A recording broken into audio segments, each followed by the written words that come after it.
Kate Mulafalcha, welcome to Irish Granny Helen. Very quickly, because I'm limited for time, welcome to all my new subscribers. Welcome to everybody who's returning. I really appreciate it. Check out my Substack, Ask Your Irish Granny. Give me a subscription, a thumbs up, a bell, maybe even a membership, 99 cents. I need to get to this immediately. No time for chit chat today. This is serious. Not too long ago, I made a video about an introduction to Carl Jung, a psychoanalyst, psychologist, a real, what's the word I want? I don't want to say mover and shaker, a significant person in the field of psychology and a very interesting influence on psychology because of his willingness to consider metaphysics. He was into philosophy and he wasn't really afraid to talk about the paranormal. I find that very interesting. Very well respected, globally renowned, and even to this day, a lot of his concepts are just a part of the zeitgeist. It's interesting. I studied him a little bit when I was in school. I recognized his name and I kind of had a feeling for what he was about, but I've forgotten most of it. It wasn't really my interest at the time. And doing this research for this video, I was struck by how many of his concepts and the terminology that he created have been internalized into our culture. So I will quickly go over his major concepts today, and I'm perfectly fine. I welcome any corrections because this is essentially new to me. I won't tell you how many decades it's been since I've even thought about Carl Jung. So let's just get to it and I will do my best. So first is the concept of the anima and the animus, and both derived from Latin, kind of reference to the soul, the animating, life-giving force of the human. And you notice anima with an A, animus with a US. In Latin, things that end in A, when they're the subject, usually are feminine. And things that end in US, when they're the subject, usually are masculine. And that carries into a lot of Romance languages. La Tarantella, it's feminine, it ends in an A. Not 100% etched in stone, but for the most part. These are what was called contrasexual aspects of the psyche. Think yin and yang. Think masculine, feminine, on an equal basis, sharing the whole. And it's important to know that we're not speaking about gender per se. We are, but we're not. They're the feminine aspects and the masculine aspects, and both contain features of the other. He talked a lot about archetypes, and we have certainly internalized this in a gigantic way. An archetype is a universal and recurring mental image or theme. Something that comes to mind, and I'll just throw out an example. Hero. We all know what we mean, basically, when we say hero. That's an archetype. Madonna, an archetype. So his ideas morphed over time, and we adopted them and built on them. Archetypical images are universal symbols that mediate opposites in the psyche, often in religious art, myth, fairy tales, across cultures. You will frequently recognize the theme of, let's say, a fairy tale from the Middle East and a fairy tale from China, or a fairy tale from Northern Europe or from Africa. Uh, the words may be changed, the story may be slightly different, but the core themes are there. Jung believed in the collective unconscious. Now, this is an interesting concept, and I always make associations in my brain. So I will probably be editorializing a little bit. You may agree with me or not, and that's perfectly fine. We all sort of absorb information where we are at the moment. The collective unconscious, he called the aspects of the unconscious experience in common in different cultures.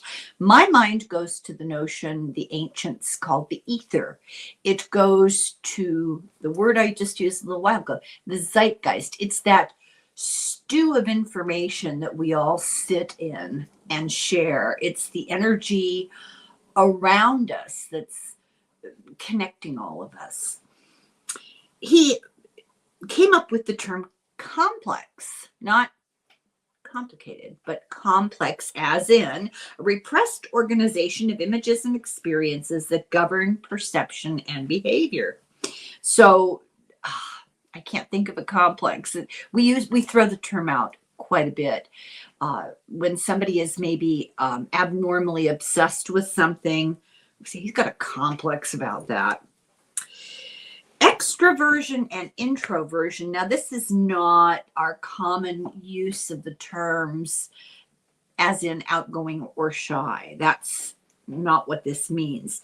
These are personality traits of degrees of openness or reserve. It's a psychological type. It's not just, oh, I'm quiet at parties. Completely untrue. But that kind of a comment, we're not talking about that. We're talking about something a little more inherent to the individual. Now we come to the term individuation. This is the fulfillment of the individual, which does justice to both conscious and unconscious positions. Individuation, I would liken it, in my understanding, it's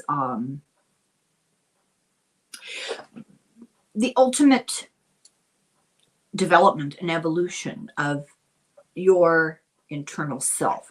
That's kind of how I look at it.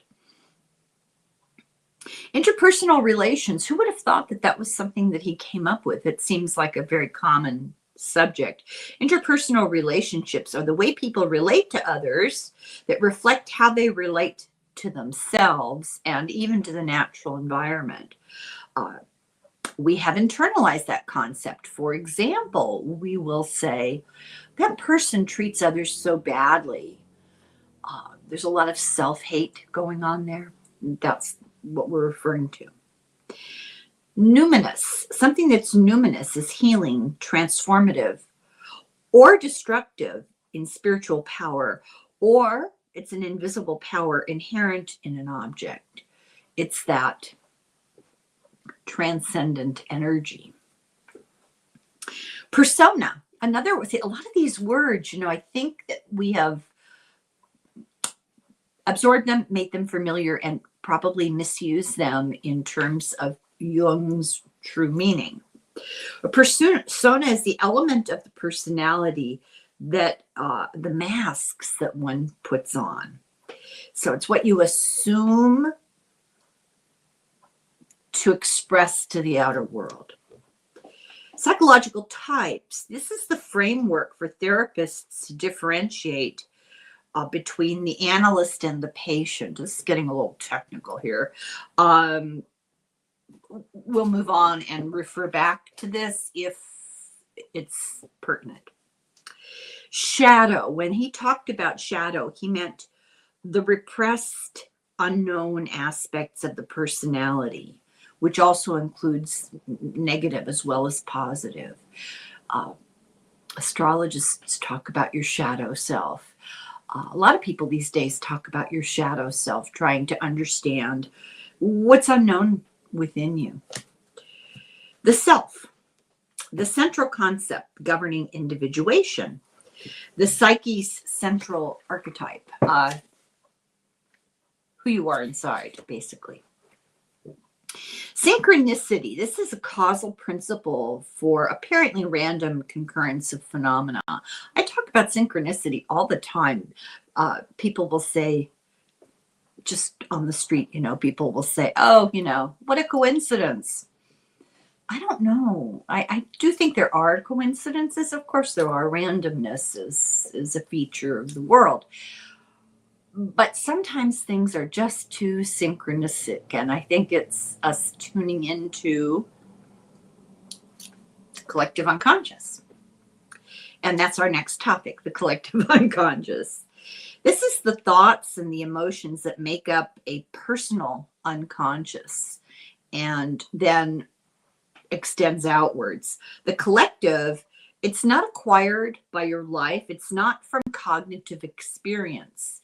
You have your own internal consciousness that is all about you. The collective unconsciousness are the thoughts and emotions shared by the group. It's the universal heritable elements common to all humans. And it's not necessarily genetic, but I think it's really interesting that Jung was kind of not even hinting, directly talking about inherited makeup. This is epigenetics, which is kind of a new topic.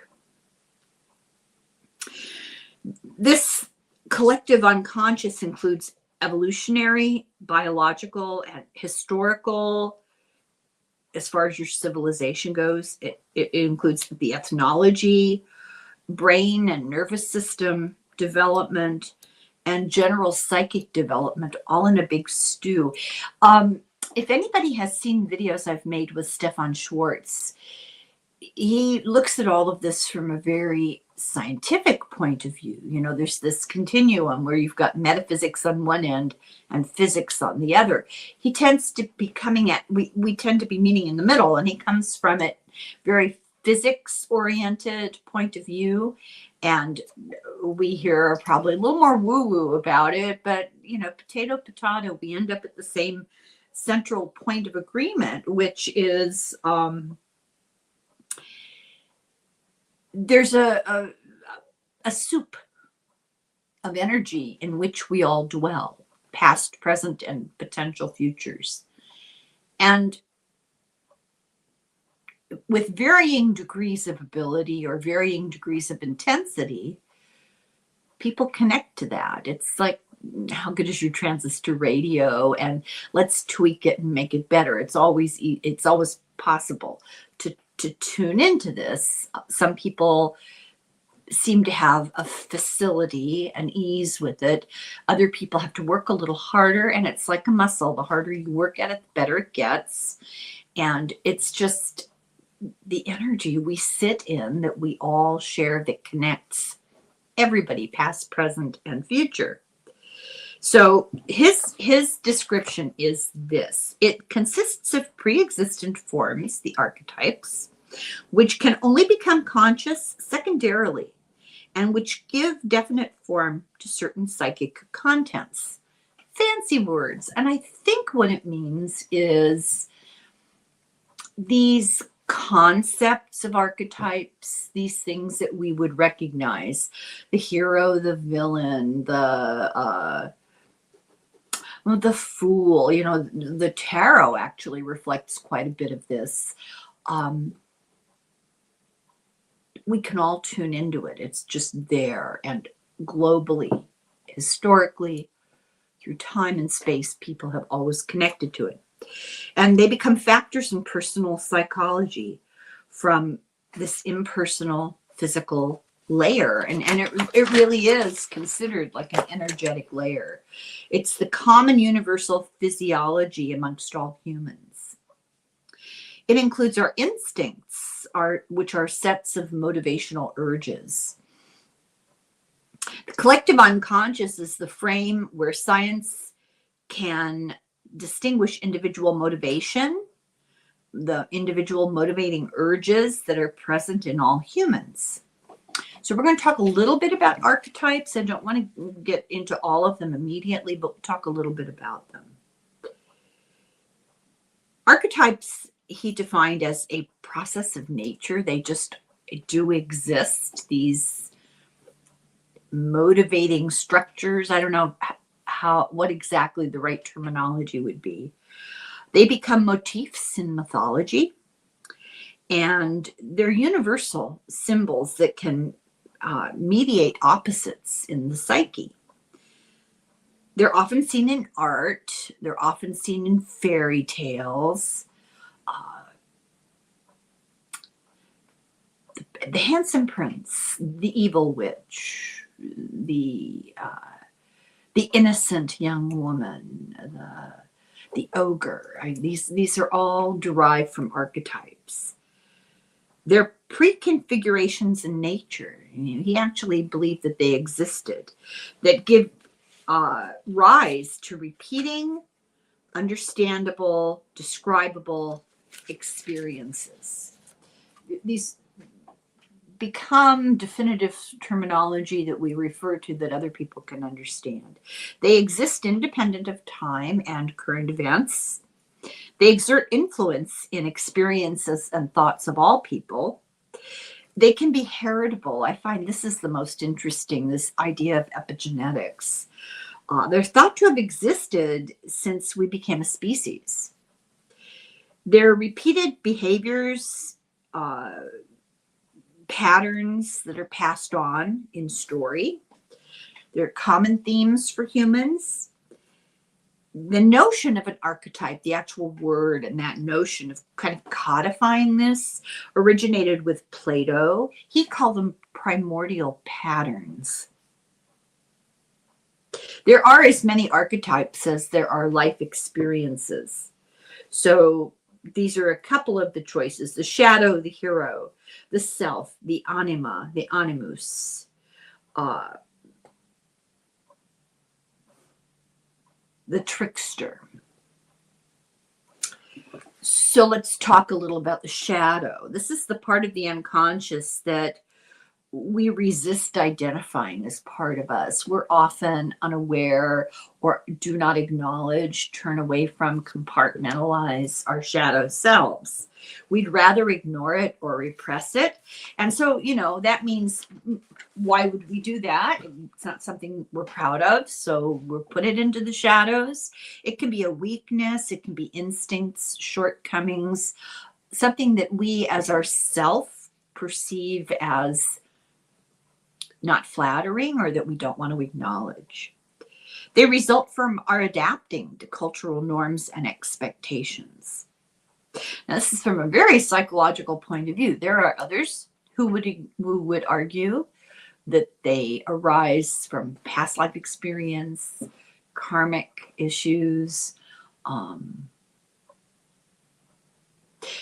Some people seem to be born with a dark personality. I think of psychopaths. Is that a shadow self? That's just physiological. Are shadow selves always this sort of amorphous, instinctive urge, or can they be also physiological? Nature versus nurture. Here we go, the old argument. They result from our adapting to cultural norms and expectations. They're all things that are unacceptable by society, or not aligned with our own personal morals and values. So something can be a shadow aspect of yourself.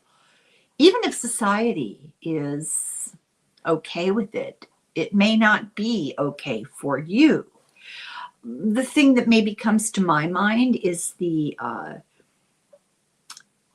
that overwhelming striving, greed for material things, that competitive thing that our culture kind of admires. That may be something that you don't regard favorably and you would like to ignore in you because you would like to be rid of it. These shadow characteristics can be a counterbalance to consciousness, your walking around persona. Where there is light, there must be shadows. So there's no getting away from it. There's a need to balance and integrate, or to, if you don't balance it, that temperance, you can become too preoccupied with the opinions of others. You could be so worried they're going to know I'm a jealous person. They're going to know I'm a lazy person. And what ends up happening is you become really shallow. And in order to be individuated and integrated and evolved and matured as a psyche, and some would argue as a soul, you need to do the work. So people who don't want to look at their own shadows resort to what's called projection. This may sound very familiar. We see a lot of that today. You project, send out your own imagined attitudes on others. You assume, oh, they must be thinking this, or he must be this sort of person, or I know what your motivation is. And it's really about you not having dealt with your own inner issues. They can often appear in your dreams and be something wild or exotic in your dreams. Okay, let's see here. Trying to decide how long to make this. I think we'll talk about the introvert and the extrovert. So mythologically, from very far back in the past, the introvert is usually associated with the idea of Apollo. The introvert shines a light on understanding. This is the hermit. Somebody who focuses on the internal world of reflection, dreams, and visions. This is a thoughtful and insightful person. Now, I see how this compares to our common usage of the word introvert. Our common usage of the word introvert is somebody who doesn't like to go to parties and wants to be alone. It's not exclusive of that, but it's not only that. It's somebody who's not interested much in joining the activities of others, because this person is a more contemplative person. And then there's the extroverted Dionysus, and Dionysus is, the party guy, Bacchus, right? Interested in the activities of the world and focused on objects, senses, and actions. A more energetic and lively kind of psyche. And the downside of this is you can lose yourself in the pursuit of the intoxication of Dionysian activities. You could become a party animal is what that means. And it's not, once again, it's not like the introvert and the extrovert of social interaction. There's much more nuance to it. It's a perspective on the world. It's not a behavior. That's the distinction. Excuse me. We're not referring to somebody who prefers solitary, isolated activities because they're not the kind of people who enjoy the energy of large groups. That's not what we mean. What we mean is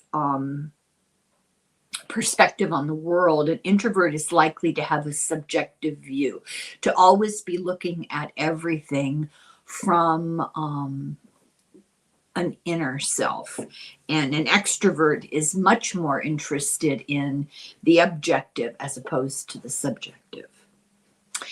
I think I'm going to end this here. The next part is a little bit long, and I have time commitments today. So I just wanted to get this out here so that we don't lose the thread with Carl Jung.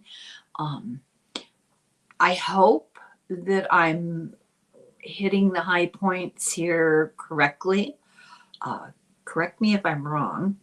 And thank you. I got a lot of positive response. People are really interested in this, which is That's good. So thank you very much for watching. Do all the buttons and thumbs and all that stuff. And check out my Substack. I've got a lot of stuff going on over there. And take care of yourselves. In the meantime, slunk foil, slunch it.